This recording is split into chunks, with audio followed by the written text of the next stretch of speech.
we've got Trudeau discussing diversifying our trade exports and, quote, deepening our energy links. But he doesn't actually say what that means. Of course.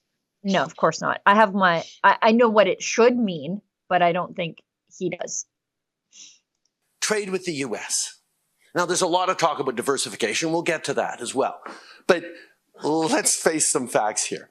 We are Canada. Geography means we're always going to both benefit and be challenged by trade with the United States. It's always going to be a big chunk of our economy. Can we be deliberate and strategic about where we're creating deeper partnerships that make sense, where we're looking at whether it's critical minerals that are going to be so essential for the future and that international suppliers are a little more unreliable on, certain countries are unreliable on, whether it's moving forward on energy and deepening our energy links in a positive way that actually solidifies those ties and makes them less vulnerable to the vagaries of politics. Can we be thoughtful and deliberate about the kinds of partnerships that enhance and create true win-wins, but also give us a little more protection against political rhetoric in the United States? These are things we can deliberately look at, that we are looking at. The vagaries of politics. Right. I literally wrote that down. Coming from the guy who has done nothing but try to destroy our natural resource sector and utilize everything but Canadian minerals, oil, and gas. This is, it's such an inversion of reality. I don't know what world Trudeau lives in or who the heck's writing his scripts. Yeah. How do you, like, this, the speech was literally an example of the vagaries of politics. Like, how do you talk about deepening our energy ties without using the word pipelines? Because that's what it means. Like, that's what it means. If we want to, they say diversify, but again, with the vagaries of politics, what it means is phase out oil and gas. That's what they mean when they say diversify every single time. But our energy links, what would link this country together with regard to our natural resources? Maybe an east-west pipeline that actually goes through the entirety of Canada. Instead, right now, we've got a pipeline, thanks to Justin Trudeau, that because we canceled Energy East, which would have been a project that increased Canada's energy security flowing from Alberta to the east. But right now, we've got a pipeline that comes from Alberta, cuts into the United States, Line 9 and Line 5, and then it comes back up into Canada, which means Trump could turn that pipeline off in a heartbeat if he wanted to. And you know who doesn't have oil and gas? Quebec and Ontario. You know who won't let us build pipelines? Quebec. Legault says, you know, like, we would only do it if there's social acceptability. You know what's socially unacceptable? $6 a liter fuel. Because you don't get it, because it's cut off. And right now, a full 47% of their oil and gas actually is from fracked gas, from the United States. But some of you might not know, fracking is banned in Quebec. Now, we frack everything. We frack everywhere in Alberta, and it's not a catastrophe. In fact, we grow your food here, so settle down, everybody. But they banned fracking in Quebec, but they're not against fracked gas because they get it from the United States. They're just against fracking jobs in Quebec. So it's just a big mess. Right now, we should be talking about creating a spider web network of pipelines in all directions, starting in Alberta and terminating at every seaport in this country. But we're not. We're just talking about energy connections, the vagaries of politics. Diversifying those sources of reliable, consistent, and affordable energy. You mentioned Premier Legault's comments to Alexa Lavoie. We have a clip here, I think, we have one clip here. Yeah, let's play that one. And so you're not taking our word for it. He actually says that there needs to be social acceptability of pipelines. Yeah. Mr. Legault, how come you don't agree with Premier Smith's idea to build new oil and gas pipeline to diversify our export markets so we are not only trading with America, given Trump's tariff threat.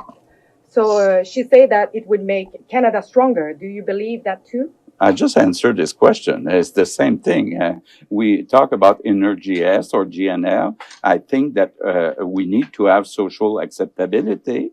And if Danielle Smith or whoever table projects, will look at them, but we need to have social acceptability.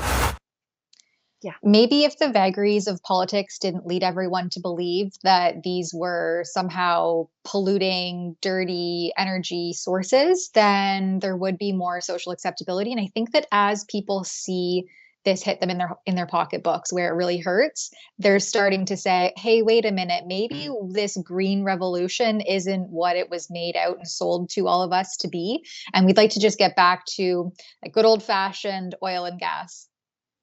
Yeah, it's funny.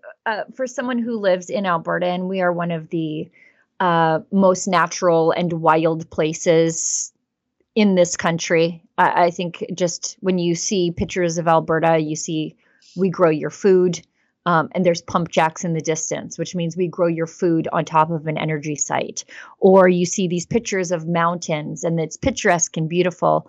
But you should know there are pipelines going through those mountains. And it's interesting for me as an Albertan to live in this vast, wild, natural place, to get lectures about what is clean and what's dirty from the concrete jungle people. You know what I mean? I'm like, you guys, when was the last time you got off pavement, my guy? And it's probably maybe once in a year. And I've got to listen to these people tell me about how polluting and dirty we are when I can check my air quality index, because the oil companies monitor that just for the sake of calming the worry warts.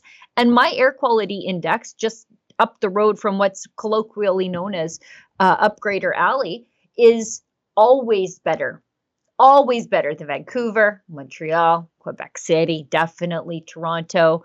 And I live like in the what's called the industrial heartland. That's what they call it here, the place in which I live. And it's always, like I said, it's always interesting for me to see the people, oh God, we can't have those polluting Albertans. And I'm like, it's pretty nice around here. What are you talking about?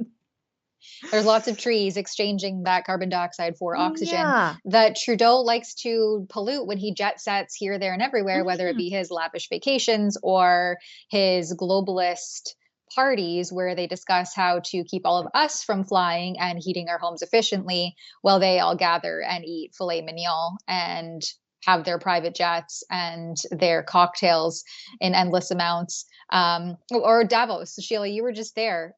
You saw the peak hypocrisy of these elites taking a plane to their main airport, then either private shuttling in with, either by limousine or another, high caliber vehicle, helicopters, private jets, the list goes on and on. The carbon footprint of these people is insane compared to just what our small individual necessities of life would be, aside from living a lavish lifestyle of travel and meet and greets that could easily be done on Zoom.